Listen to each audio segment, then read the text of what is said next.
Welcome. In this lecture we are going to explore how to find the rotational inertia of a thin disk by integration, because you're required to do it on the AP exam. Okay, so here we have our thin disk, and let's say that this thin disk has a mass distribution that is continuous, and we can say that the density per unit area is the same throughout. So it's equal to some constant. So that sigma right there is the density per unit area. Okay, so to start out, we know that I is equal to the integral of r squared times each individual little mass element. And as you see on our disk right here, what we're going to do is we're going to take thin rings of the disk. Those are going to be our little individual mass elements. And we are going to add up all of those thin rings from r equals 0 all the way out to r equals big R. So now we need an expression for dm in terms of sigma. So going back up here, dm is equal to this density, sigma, and it's a mass per unit area. So we need to multiply that times each little piece of area, each little individual piece of area. And go back to the little rings that we're making right here. If we take that little ring and let's say we just cut it right at this point and we lay it out flat, then we see that this ring is a rectangle. And it's a very, very thin rectangle. And we find the area, dA, of the rectangle by taking the length, which in this case is the circumference of the ring, which is 2 pi r, times the thickness. And the thickness is very thin. And if we look on our graph right here, our picture, dr is the thickness of that ring. So then dA is equal to the length of the rectangle, 2 pi r, times the thickness of the rectangle, or the height of the rectangle, dr. So putting that in back up here, we have an expression for dm. It's equal to sigma times 2 pi r dr.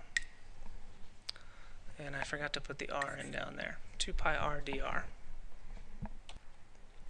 Breaking that down even further, sigma is a density element that is a mass per unit area. So instead of putting in sigma, we can put in mass divided by the area of the entire disk.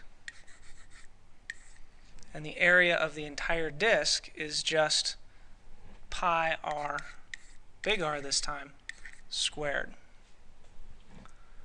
And we're multiplying that times 2 pi r dr.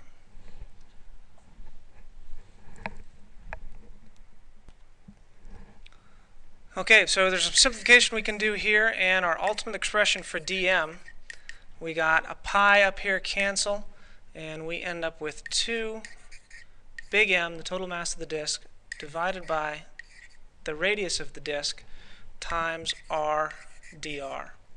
That's what dm is. So we're going to take that and we're going to plug it in up here for dm.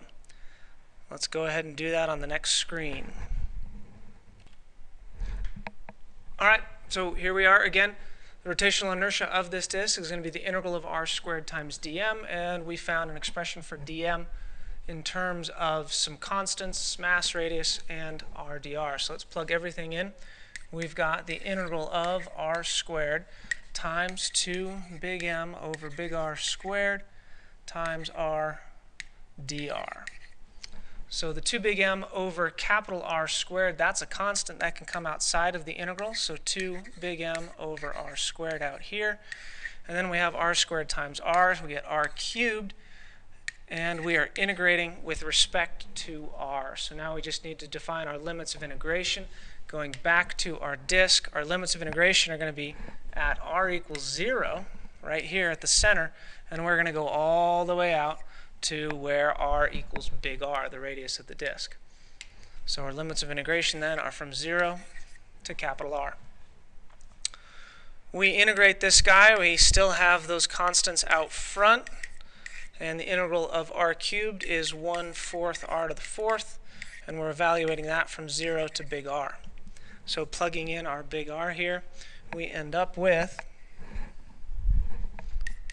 2 big M over r squared times 1/4 big R to the 4th.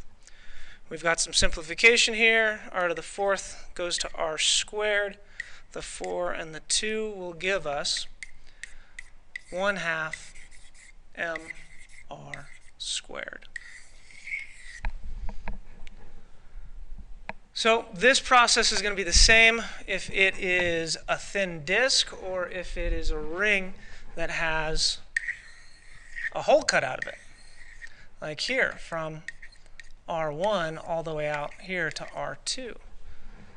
We can find the rotational inertia by doing the same method. It's just going to change our limits of integration. Instead of going from 0 to R, for this guy right here, we'd go from R1 to R2. That's it for today. Take some notes, write some questions down. We'll talk about it in class.